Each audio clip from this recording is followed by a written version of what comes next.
Yeah, we'll switch gears, start talking about problem gambling prevention across the lifespan. So I was first exposed to prevention in seventh grade. Again, Ohio spoiled with riches in prevention as well. So we had a youth-led prevention group at my school, and it was a kind of invite only, and I was selected to be involved in that starting in seventh grade, and it carried up through high school and even college age. And then I actually started working in youth-led substance abuse prevention in 2017, and I quickly became very passionate about making a difference in my community through youth-led prevention.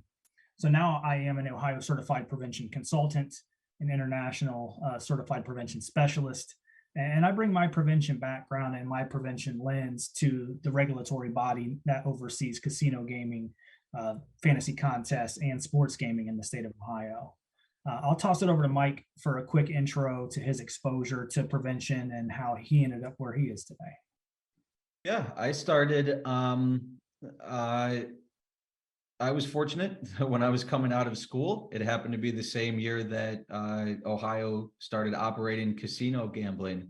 So those funds started rolling in, and county boards were getting funds for prevention and treatment. And they said, hey, we need to hire prevention specialists. And when they said who should be doing that work, some powers to be said, we should focus on individuals with a master's in public health, because they can take information and make it accessible to the community. And that is what I was graduating with. So I just got into it really early and was doing school-based and community-based problem gambling prevention. And, at that time, it was difficult to get people bought into that idea. Why are we talking about gambling? Our students don't gamble, or, we don't even have a casino in this county. Like, nobody gambles, right? But of course, everybody plays the lottery and does other things like this. So I think I was able to sharpen my tools because it was difficult at the beginning.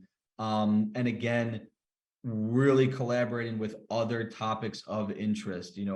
What's the connection with alcohol and other drugs? What's the connection with tobacco prevention or nicotine prevention? How about suicide prevention? So I really got immersed in all these other areas that gambling and problem gambling are connected with.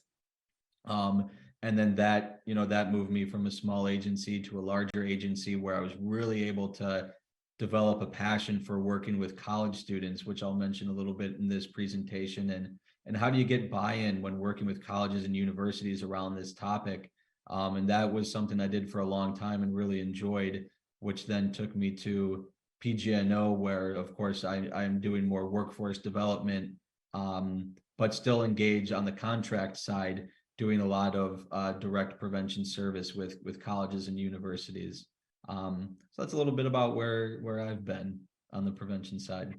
Yeah, so we spent the previous hour, with two prevention specialists telling you how to build a treatment workforce. So now we'll kind of dive into more of our actual expertise on prevention.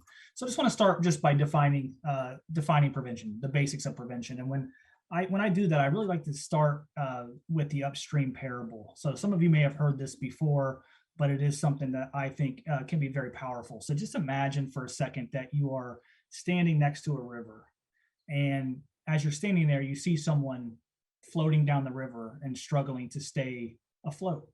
So you jump in naturally to save them from the river, and you pull them ashore. And as soon as you do, you turn back around and you see another person floating downstream, struggling to stay afloat. So again, you jump back in, and every time that you jump in and save one person, you see another and another and another floating down the river. So you're thoroughly exhausted, and you know that you cannot jump in to save another person. So what do? You do what's natural, and you go upstream to see why people are falling in the river. What's causing them to fall in the river? You really want to address the problem at the source. So you get upstream and you see a bridge. You carefully inspect the bridge, and you notice that there is a well-concealed yet sizable hole in the bridge that is causing people to fall in. So you do what makes the most sense, and you work to repair the bridge. And that's primary prevention. It's really going upstream and repairing the bridge to prevent more people from falling into the river. So too often we tend to focus on the aftermath of a problem. So we keep pulling people out of the river as opposed to going upstream to prevent them from falling in. We set up these systems to support people who are directly affected by things like problem gambling, substance use disorder, alcohol use disorder, a number of different issues. And while these systems are very critical, we also need to cultivate these complementary systems that really get to the core of the issue and stop people from falling in the river in the first place. So we have to become proactive. We need to really go upstream to the bridge. We have to study it, determine what resources we need to repair it, and really start doing that hard work of primary prevention. So in the previous example, the exhaustive efforts of pulling people out of the river, that represents treatment services. Going upstream to stop people from falling in, that's prevention. So where do responsible gambling initiatives fit in? We'll talk a little bit about responsible gambling initiatives in this presentation. We alluded to some in the previous presentation, but I like to think of it as putting life jackets on individuals who choose to go down the river. Again, we'll touch on some of these here in just a bit. So this is the Institute of Medicine's continuum of care. I'm assuming that the majority of individuals in the room may have seen this at some time. But as you look at promotion and prevention, I mean, that comprises half of this model. And what that says to me is that we should be putting just as much emphasis on stopping people from falling in the river or providing them with resources if they do choose to go in, as we do pulling people out of the river. So there are three pieces to the pie of prevention. Those are the three audiences that we deliver messages to: universal, selective, and indicated.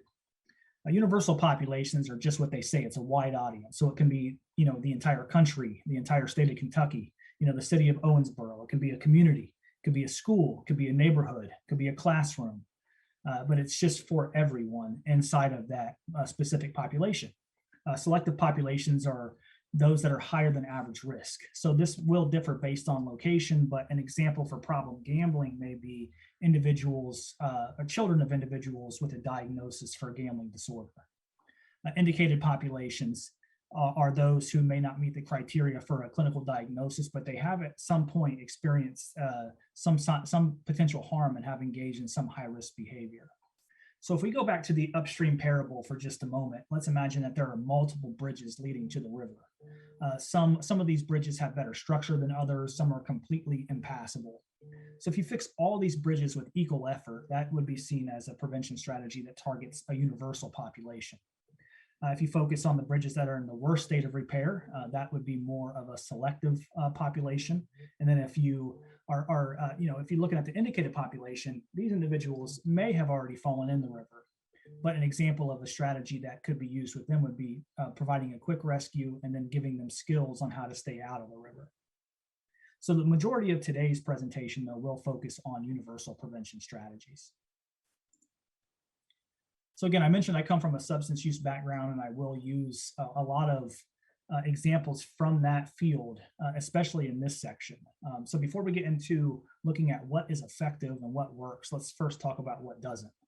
So I want you to just for a moment think about what kind of, back when you were younger, back when you were in school potentially, what prevention strategies you remember, what prevention messages you remember. So I'll give you maybe 20 to 30 seconds just to think about some of the things that you remember hearing about drugs and alcohol, maybe some of the things you remember people coming in and talking to you about, some of the images you may have seen on television, and those things.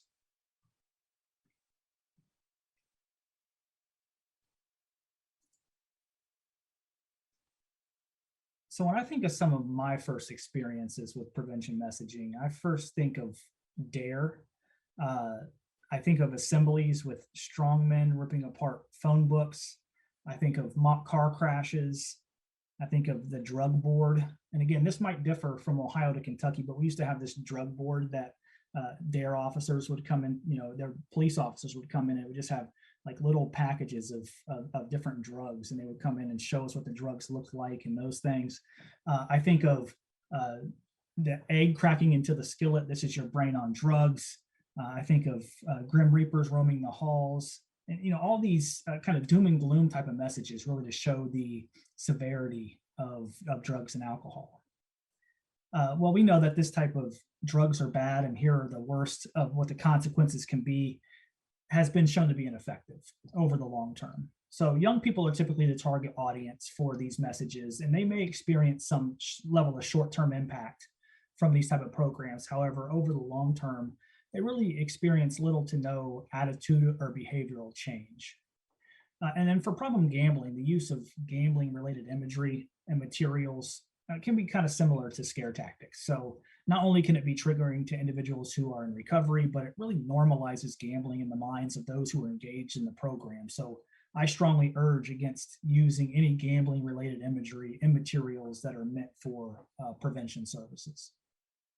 Yeah, and Corey, if I could add something to that, I think it falls inside of scare tactics, but instead of, in term for verbiage sake, instead of trying to like scare you away from drugs or gambling, I often see gambling, portrayed as hopelessness. So and I even see this on agencies, which is a reason why in our consultation program for providers, we've specifically included the marketing or communications departments, because I've seen on agencies that provide gambling services, they don't really know what picture to put on the gambling part of the website or on some sort of newsletter that goes out. And it's often, a middle-aged person at a poker or a blackjack table, and their hands are like this.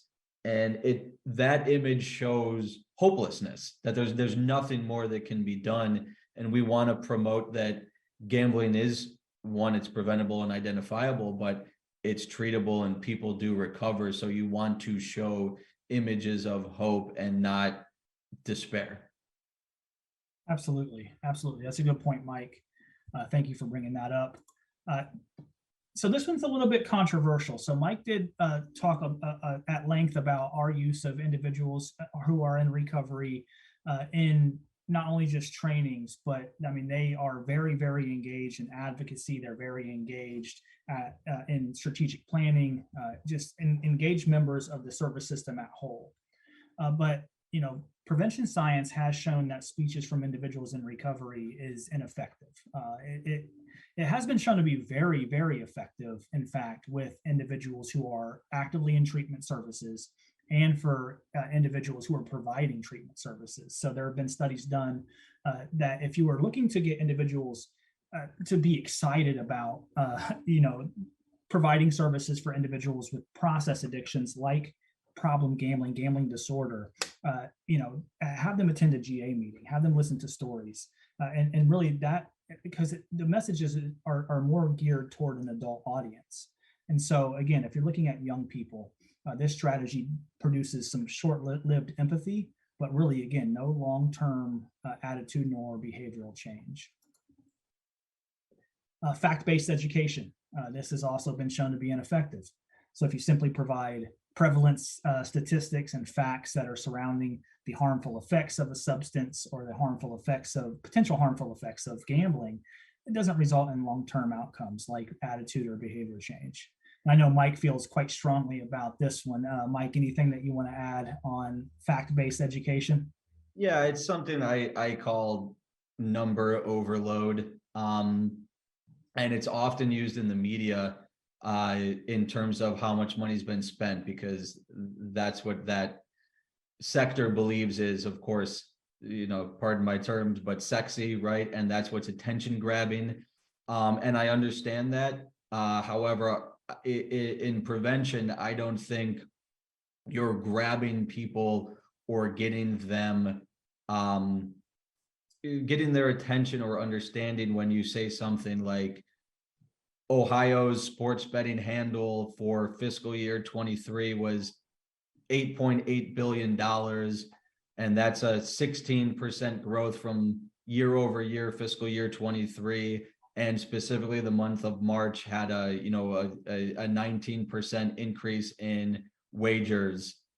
That doesn't mean anything to anyone, especially youth, especially when you're talking about $8.8 billion. Who can conceptualize that number? And it also doesn't tell the story of who's gambling, how much of that maybe was problematic gambling. But again, that tends to be what I guess I'll say this, what people who don't have other informative or impactful things to say lean on. They use number overload and monetary values as a crutch. And I don't believe that to be impactful. Yeah. One-shot education. So educational assemblies, guest speakers.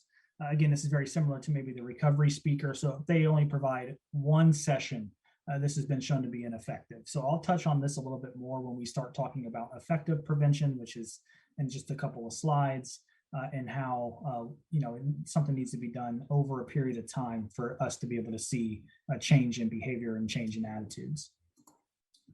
So we've come a long way since the days of DARE and mock car crashes, but we still have a long way to go. I mean, in my community, who has had a strong prevention presence since, I'll say 1993, is when prevention programming really started to take off here, and more scientific prevention programming started to take off here. We still have a mock car crash that takes place at our local high school every year. And so we still have a long way to go, and especially when it comes to problem gambling prevention. But prevention is based in science, and the following strategies that I will discuss have been shown to be effective when they're implemented over time. So these 6 strategies, I know Mike talked a little bit about CSAP. So these come from the Substance Abuse and Mental Health Services Administration's Center for Substance Abuse Prevention. So we'll use some acronyms, SAMHSA, CSAP strategies. So the strategies are environmental strategies, education, information dissemination, alternatives, problem identification and referral, and community-based process.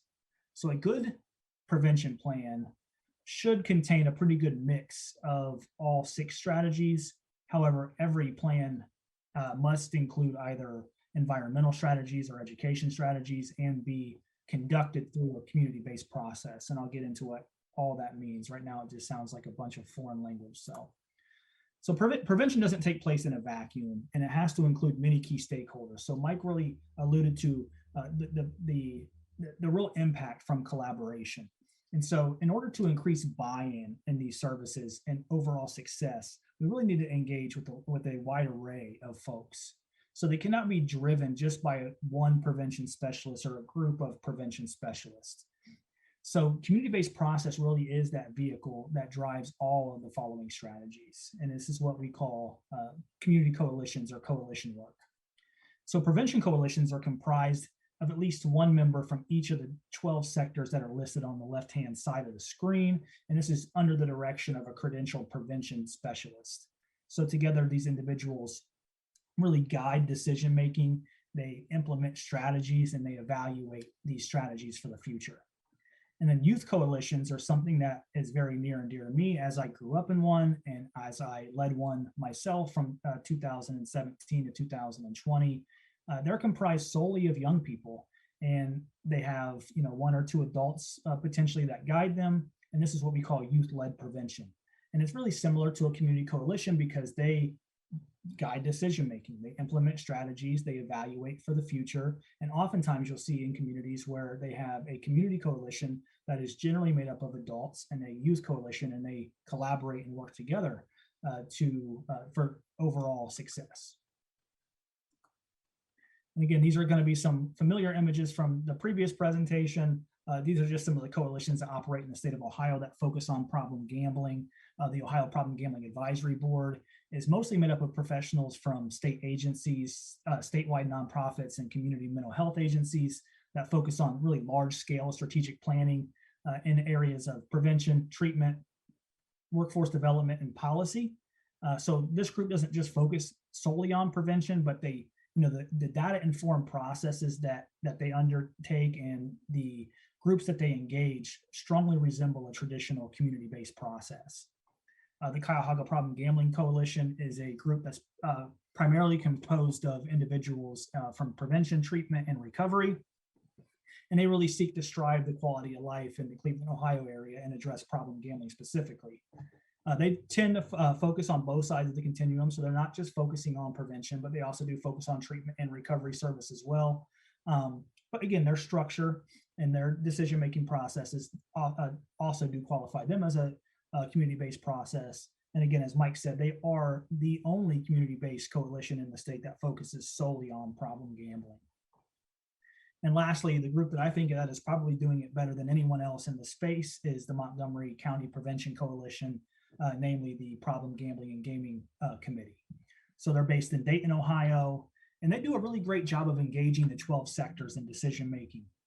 So they have individuals from the schools, they have teachers, they have parents who attend their meetings, businesses, law enforcement, government officials, and it really shows in their impact. So I won't go too much into the strategies right now because I do plan to refer to them continually throughout the presentation.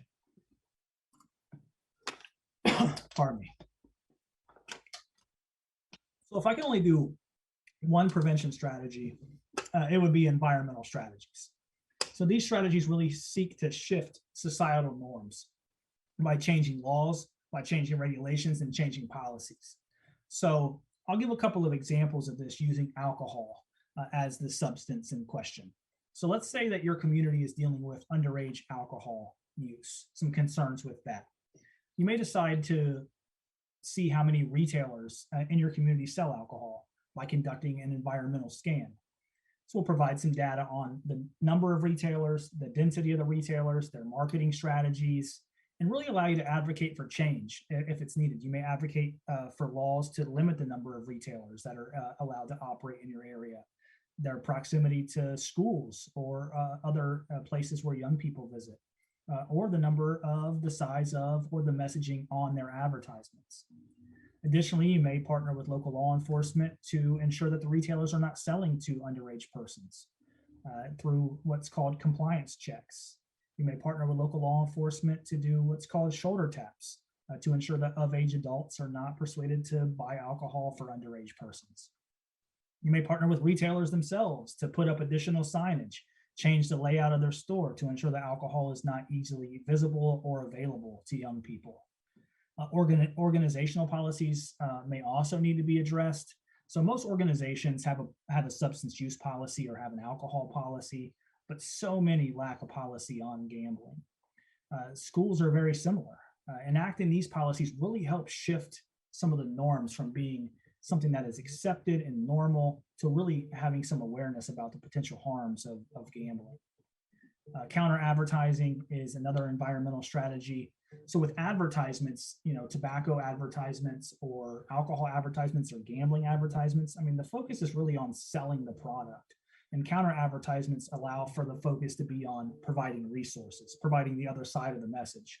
So these are mostly seen as like public service announcements, telling the other side of the story with messages about the potential harms, help seeking information, and we'll show some examples of some of these that, and Mike alluded to some as well in the last presentation.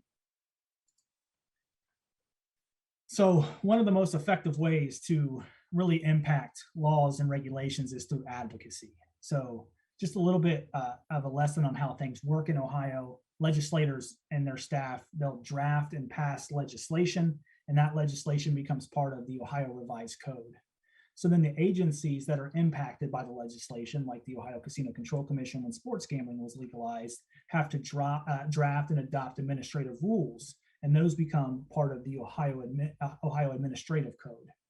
And so those are designed to meet the intention of the legislation. So testifying before the legislature and engaging with regulatory bodies like the Ohio Casino Control Commission or the Ohio Lottery Commission during the administrative rule writing process is really a great way to ensure that proper consumer protections are in place and proper funding is in place for problem gambling when new forms of gambling is legalized or when gambling is expanded. And again, PG&O, Problem Gambling Network of Ohio, put together some great principles for responsible gaming and gaming legislation that were instrumental in really ensuring proper protections when sports gambling was legalized. I mean, this helped us ensure that 2% of sports gambling tax revenues were put toward problem sports gaming, just like they are for the casinos in the state of Ohio. And then PG&O also organized meetings with their members and staff, and from my agency, staff from the Ohio Lottery, to discuss some ways to ensure additional protections inside of the rules. And this led to additional protections during the account creation process, during the account closure process. And the biggest one was within promotional language to limit the use of the words free and the risk-free in sports gambling advertisements. And we're now seeing gambling operators across the state make these changes because of Ohio and because of Problem Gambling Network of Ohio and their work through advocacy. And that to me is legacy work. That is really setting the tone for the nation and ensuring proper protections when it comes to advertisements in sports gambling. Mike, go ahead. Yeah, and I think another huge one, and if you mentioned it and I missed it, I apologize, but the focus on colleges and universities as well. So no marketing on colleges and universities, which is obviously not only an at-risk population for problem gambling in general, but a very much targeted audience for sports bettors. So that really limits them. And what I think it's not only that we took the steps to not allow sports betting marketing on college campuses, but other states not only allow marketing on college campuses, but actually allow colleges and universities to partner with sports betting operators. So, for instance, Budweiser could be the official beer of the Cleveland Browns. It's very much a possibility and is happening where, and I'm not saying that this is true, I'm just using it as the example, BetMGM can be the official sports book of the University of Kentucky, right? And the basketball court could have an MGM logo on it and things like that. So not only are universities marketing sports betting, but are actually becoming official partners with some of these sports books, which really seems, I think, problematic in a number of ways. So I applaud our Casino Control Commission and our governor's office for taking those steps to protect our college students. And when we have had operators make that step over the line and market towards our colleges and universities, it's been swiftly dealt with.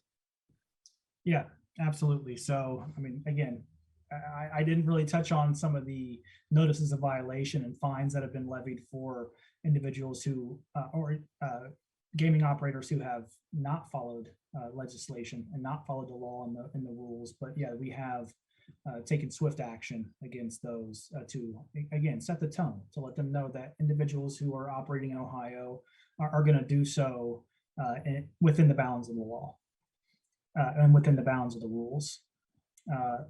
Moving forward to Prevention Action Alliance, this is a statewide nonprofit that focuses solely on prevention services. They provide funding to coalitions across the state to conduct environmental scans at the racino and casino locations to ensure that the casinos and racinos are following administrative rules and have health services information available on their gaming floors. So this information is then reported back to the regulatory bodies, the Casino Control Commission and the Lottery Commission, and it allows us to see what individuals who are really on the front lines are seeing, and allows us to then have a further conversation if it's needed with the operators that we oversee. And this is really direct impact. Pause before you play. Again, Mike talked a little bit about this. It's a counter-advertising campaign that focuses on dispelling common myths. It focuses on setting limits, assessing risk, and ultimately seeking help when it's needed. So one thing that I will point out here, that this is more along the lines of a responsible gambling initiative that encourages safer gambling as opposed to no gambling at all. But Change the Game Ohio is a prevention campaign. It is aimed at parents and teachers and young people around the potential harms of youth gambling and youth gaming. This is the sister campaign, the Pause Before You Play, and it is really a true environmental prevention strategy. And then back to Montgomery County Prevention Coalition. Again, I'll highlight these guys quite a bit. They created a program called Retailers Care. And this is a program that they designed to incentivize lottery retailers to go above and beyond what the Ohio Lottery requires in exchange for free advertising and for needed upgrades to their store.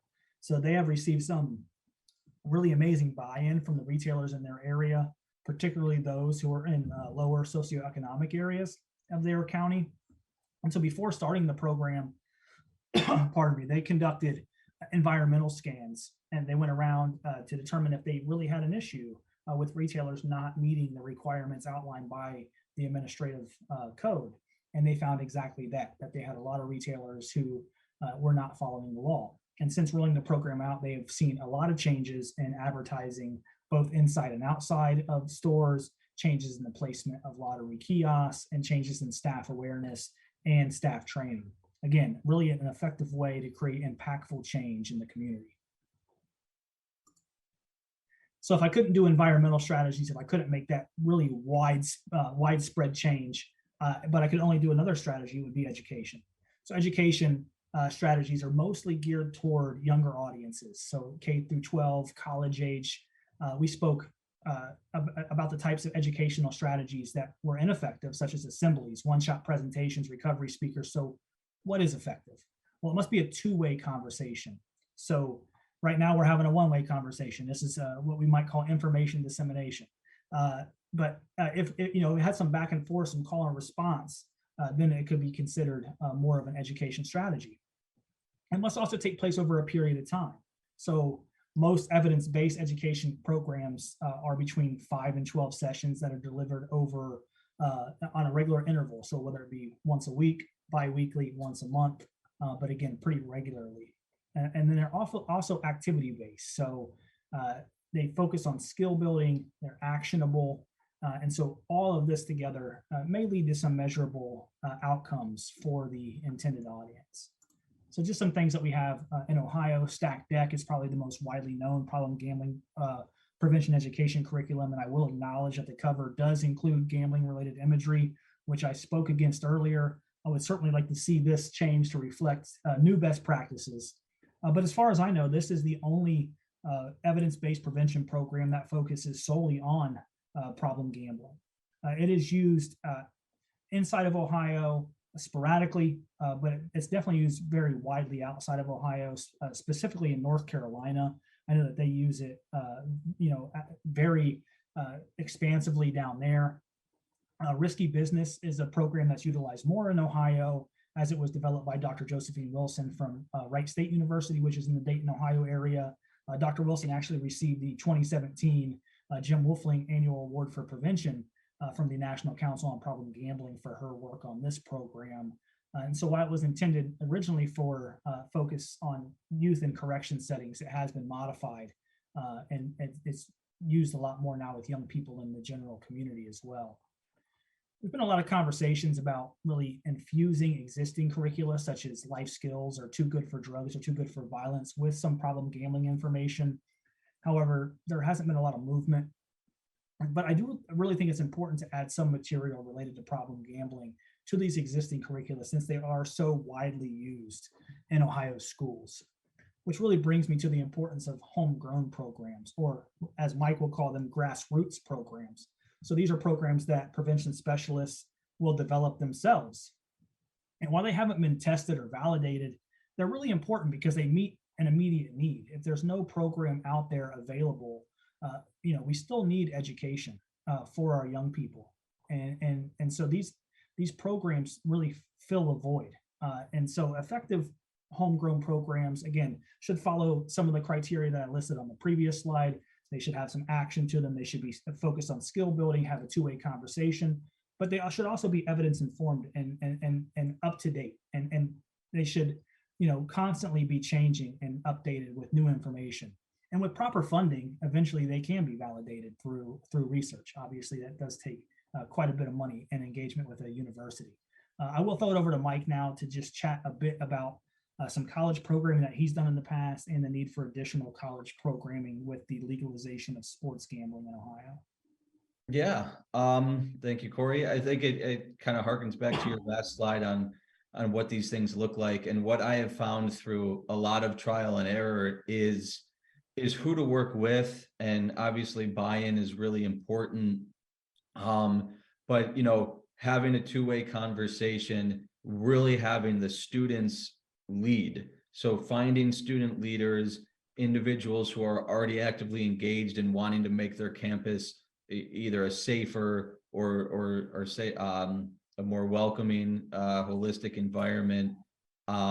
Picking out those student leaders to work with and having them develop the program alongside you is really important.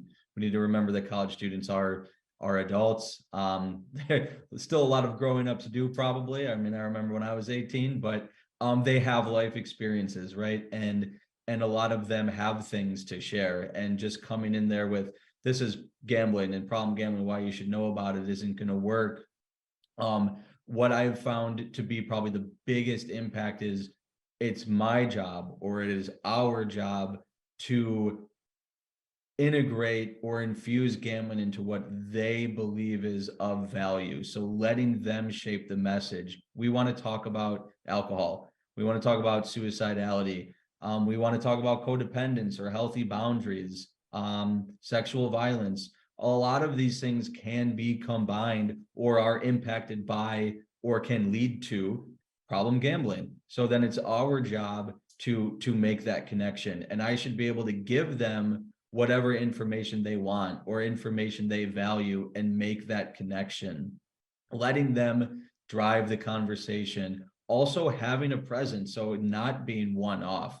A college or a university campus is a community, and it is a culture in and of itself. I need to be invited in there. It's their home, right? I need to have a presence so I can become a trusted individual, and my message is trusted because they've helped me deliver it and develop it. And really thinking outside the box. We often think of, we have to go straight to, the College of Social Work, or we have to go straight to the athletes. And that's not necessarily true. So an anecdote I'll give is that I was a student athlete. And when I started working with this population, I'm going to work with male student athletes because that's what I am. And that's who's going to have problems with gambling. And not only did that not work, because it's really, really hard to work with student athletes. It's not only having relationships with the college, but it's having relationships with the athletic department and the coaches, and they are concerned with wins and scholarships and eligibility. Programming really takes a backseat to those things. What I found out when I opened up my ideas and when I started thinking outside the box was, the most impactful group I've ever worked with was female sororities. Female sororities sounds redundant, but working with young women, not male student athletes, right? And one of the most impactful programs I ever did was allowing them to tell me what they thought was of value and they wanted to learn more about. And what that was codependency and unhealthy relationships. What we found out was one of the young women was in an abusive relationship with a problem gambler. And I then was able to utilize that and make that connection to violence and problem gambling. And these young ladies, and I use that term because that's what they said to use, were blown away. And they wanted to learn everything they possibly could about gambling addiction because one of their sisters, one of their friends was being impacted by it. So when we think outside the box and then also work with a population who's ready and eager for information, and also giving them what they want to know, right? What they value, that is really how you can start to develop strong and sustainable programming on a college campus. Thank you for that, Mike. Moving on to information dissemination, it's exactly what it sounds like. So it's simply just providing information. So it is similar to education, but it does contain some of those elements of ineffective prevention. So when it's coupled with education, actual education, as defined previously, or environmental strategies, information dissemination can be very effective. It tends to be one way. It's usually seen as providing flyers or pamphlets at health fairs or other events, and some one-shot presentations. The purpose is not to change norms. It's not to change attitudes or behaviors, but it's rather just to bring awareness. So some of the things that we do in Ohio, really tabling events at conferences, at community events. And one thing that we also do is we table at casino and racino properties, particularly during the month of March for Problem Gambling Awareness Month and the month of September for Responsible Gaming Education Month. Mike spoke a lot about the importance of relationships. And 10 years ago, we never thought that the casinos would let prevention and treatment professionals inside, let alone to set up a table and pass out information. So we've really truly curated these relationships to now where we're asked to be there on a regular basis to provide resources to their patrons, their guests. So coalition members, they'll sit at a table, hand out responsible gambling treatment resources. They'll hand out branded items to increase awareness of available services, just in case someone is experiencing a problem related to gambling. It can destigmatize, using responsible gambling tools. It can increase help-seeking behaviors from those who need it most. And it might not be somebody who's actually there. They might be able to pass that information on to a loved one or somebody else who might be experiencing a problem related to gambling. Alternatives, these are designed activities that are, to provide activities other than those that revolve around alcohol, substance use, or gambling. So they're what I call kind of fluffy fun. There's really no substance to them, no pun intended. Essentially, they're meant to just be fun. So just, there might be dances, parties, fun nights, game nights. The thought behind them is to show that you can really have a good time without engaging in risky behaviors. So We Are the Majority is an annual rally that takes place at the Ohio State House every year. It brings together thousands of young people across Ohio who have committed to being leaders in prevention, to network with other like-minded leaders. The purpose of the event is to show that the majority of individuals do not use drugs and alcohol, majority of teens in particular. And our hope is that this group eventually will also bring some awareness to gambling-related issues in the future. Youth to Youth and Ohio Teen Institute, they provide summer camps for individuals, teens, to have a comfortable and safe space to learn, to share, to connect. Again, they don't really have much of a focus on gambling at this point, but our hope is that this concern and issue grows and our network grows and our influence grows, that these individuals will add some gambling specific content to their camps. I also just want to highlight Montgomery County Prevention Coalition yet again. They recently held a substance-free event. Again, it's like the epitome of a alternate activity. During the planning stages of the event, there was a lot of conversation about holding raffles for door prizes and potentially having a bingo game during the substance-free event. But some members of the Problem Gambling and Gaming Committee spoke up and made a really great point. So why should we have gambling-like activities at a substance-free event? So the raffles and the bingo game, they were scrapped for alternatives. Again, just that awareness alone made a really big impact on just that single event. Something else that we see at school-sponsored functions, casino nights are a huge hit for after prom. And it's really best to come up with an alternate activity that's not gambling related, particularly if the event is intended for underage persons. Again, Mike spoke about that acceptability piece. The more that we normalize it, the more it becomes acceptable, the more it becomes normal inside of our communities. Football games are another place where we see some potential concerns.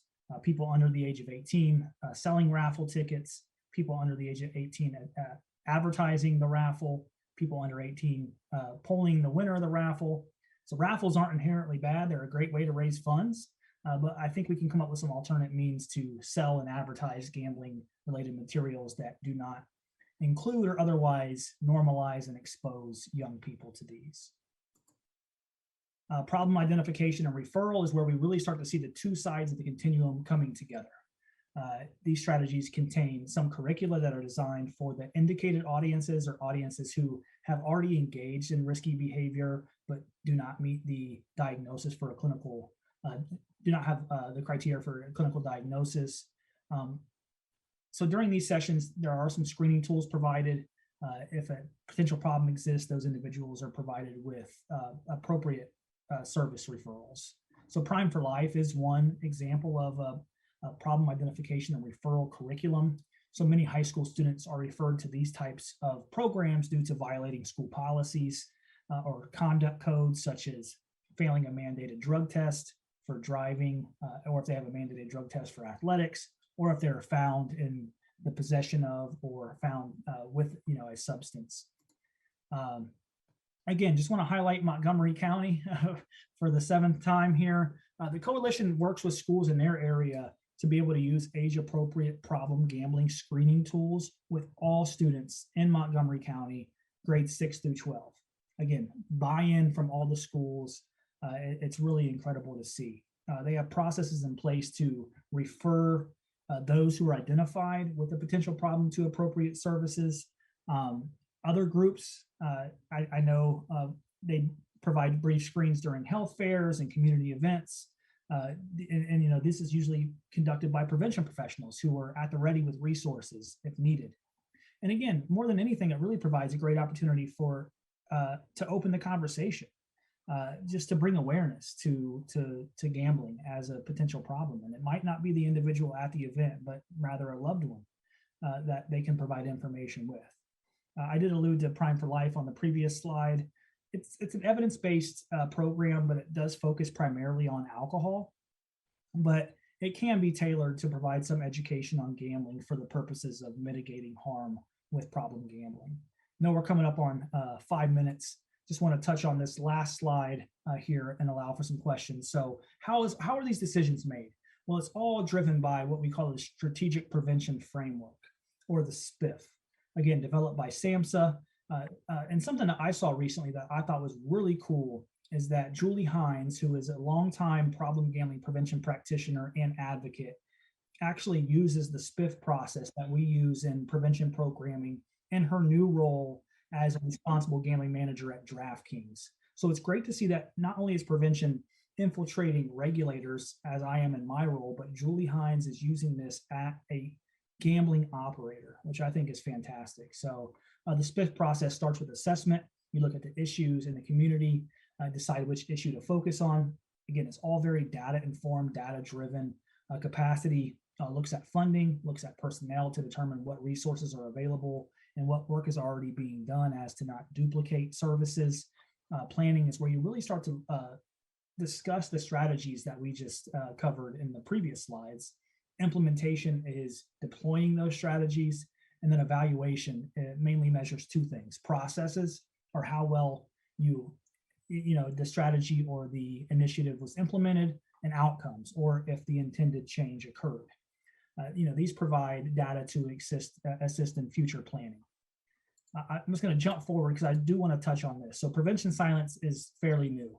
It's been really quite the chore in obtaining buy-in from practitioners to move from doing what just feels right. We used to measure impact in hugs and tears. Honestly, when I first got involved in prevention when I was in 7th grade, if somebody felt emotion, then we moved the needle, we made an impact. But now it's using data-informed decision-making. And problem gambling prevention is even more novel. Ohio has more prevention practitioners than any other state. And out of the 4,000 plus in Ohio that we have, I would guess that less than 100 provide any type of problem gambling prevention. Increasing buy-in at the community level is very difficult. And it becomes impossible when we can't even get the buy-in from prevention professionals in the communities. I mean, we see the same problem with treatment services, and we discussed that, in the previous hour. And it really speaks to the importance that we need to continue to be the voice for gambling in our professional and our personal circles.